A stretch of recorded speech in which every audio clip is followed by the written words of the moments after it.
Hey guys, and welcome back to another video. Today we have tons of quality of life changes because today we have the second sneak peek for the Clash of Clans summer update.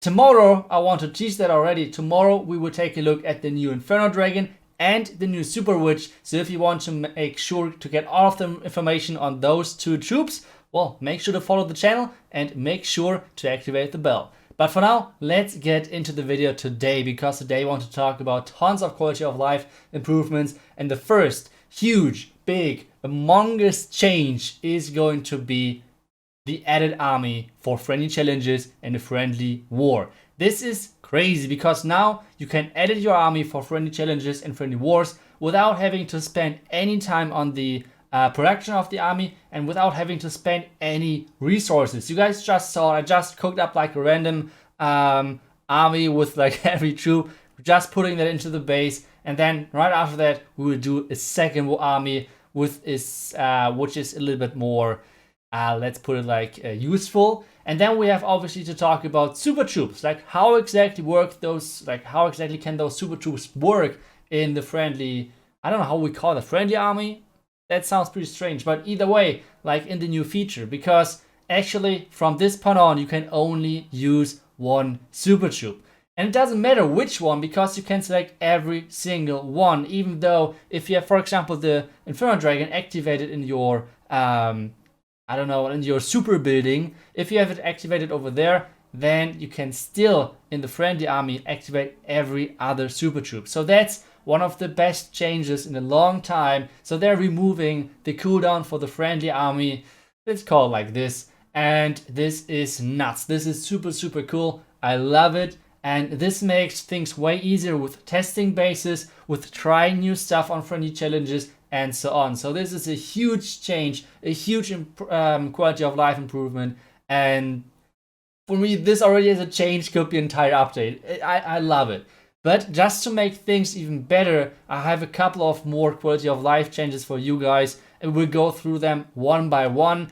And the first thing, for all of you guys who are not really deep into the war community, or like liking the war, like friendly challenges and everything, you're more like the farmer guy, want to max out your village and slowly but surely grinding out the Clash of Clans stuff you can upgrade and everything. There's one thing which is coming to you, which is huge as well, and this is going to be the improved Town Hall upgrade experience. What exactly is that when I'm talking about? And I'm talking about that, and in the meantime I will give you guys a little bit of background footage of attacks of me, and let's talk about that. So whenever you're upgrading your Town Hall, it has to be above Town Hall level 4, but whenever you're upgrading your Town Hall, you're getting a couple of boosts. First off, your troops and spells are getting maxed. Yes, maxed onto the laboratory level, which is for your Town Hall level. For example, let's say you're upgrading from Town Hall level 4 to 5. Then the boost is getting activated, and as soon as you max your laboratory out, you have maxed troops for a short amount of time. This should help for all of those players who are upgrading the Town Hall. And whenever you're upgrading the Town Hall, I think all of you guys know that you feel super, super weak. And Supercell wants to avoid that with giving us tons of boosts. So this troop and spell boost isn't the only thing which is happening. You will have a resource boost as well, which means like for a limited amount of time, you will have your resource collectors and gold mines, etc. boosted for the double amount of the normal rate.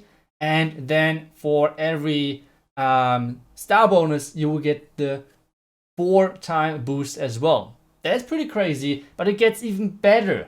If all of those boosts so far were for Town Hall 4 and above, if you're Town Hall 8 and above and you're upgrading your Town Hall, you're getting a hero boost as well, which means, for example, you upgrade your Town Hall from 8 to 9, and then your heroes will be for a limited amount of time, plus 5 levels.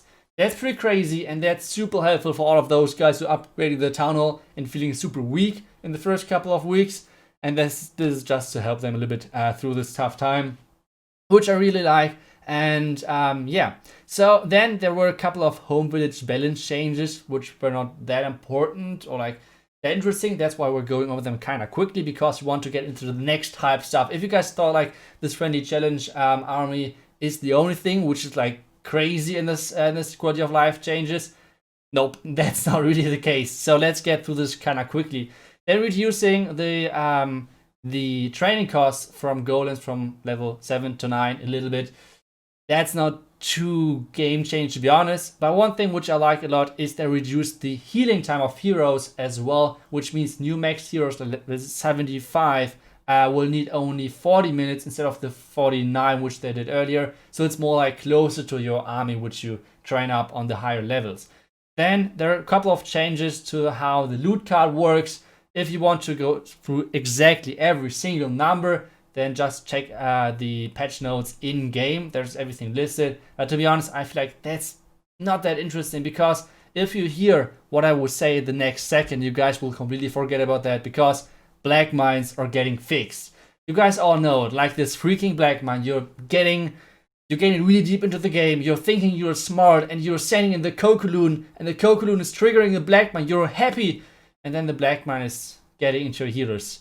That's one of the worst feelings in a queen charge, and this is finally getting fixed. So that's something which I'm super happy about. And that's not even everything. That's not even everything. The next thing which is going to be improved, which I already teasered yesterday, is going to be the Warden. And you guys see in every single attack so far, which I did in this video and in the video yesterday, the Warden is following really, really good. Like, to be honest, it's a huge change, and especially air attacks feels so more smooth after that change. It's awesome. I just, like, as soon as you guys get your hand on that, you will know what I'm talking about. So let's talk about the other changes as well, because there are a couple of other changes as well. And you guys all know when you're asking for a clan castle and you use like the new tool where you can select like every single piece which you want to have donated to you. And then after using a different, I don't know, siege machine, whatever, somehow the request is getting messed up. Like a rage is missing, the siege machine is missing, some troops are missing in that request, and so on. And this should be fixed in the next update, so it's actually saving your request, which is awesome. So that's a couple of more, or like a couple of less clicks which you have to do. Then the season challenges from the gold pass are getting adapted a little bit, so it's like more for the lower town levels as well. Then the next thing which is kind of interesting is that scatter shots are now defenses as well, which can run out of ammo, which means they're kind of as the Inferno Tower, or for example as the Eagle, as the Expos, things like that. And just to make sure that they can actually run out of ammo, they reduced the attack speed. So it's like a small nerf. But to be honest, now listen to the numbers. They reduced the attack speed from 3 seconds to 3.036 seconds. Yes, that's not a huge nerf, to be honest. But I mean, if it's necessary, that's what it is. The next thing which they fixed was the pathing of the Warwrecker, which is kind of nice because the Warwrecker pathing felt kind of wonky sometimes. So that's something nice which is happening as well. And for all of the war guys out there, I mean, you guys know what I'm talking about, but there was a problem with the accepting of, or like starting a friendly war. And when at the same time someone joined your clan, sometimes this new guy got put into the roster. This problem should be fixed in the next thing, the next update as well. So that's some really nice changes. And now we're getting to the changes which everyone was waiting for. I'm kidding. We're getting to the builder base changes. I don't know. To be honest, I would love to play builder base again, because I feel like the first changes which they did, like getting rid of the army training time. If I think back how much gems I spent on jamming my army back then when I was pushing a builder base, I wish I would have those gems back. But either way, now they're doing some more changes to the builder base, which are not huge, but still I want to talk about them in this video. And once again, I already skipped a couple of changes to the home village because I felt like there were too many numbers, not interesting enough to like mention in this video. If you want to have the entire patch notes, make sure to check your in-game messages. Like I said, they did a couple of changes to the loot card and how the storage capacity exactly works. And changed their couple of numbers. But now let's get into the builder base changes, because there were a couple of nice things actually. First off, the Crusher is getting nerfed, and the Crusher splash radius is getting reduced from 3.5 tiles to 2.8, which is actually pretty big amount if you consider like it's not that bad.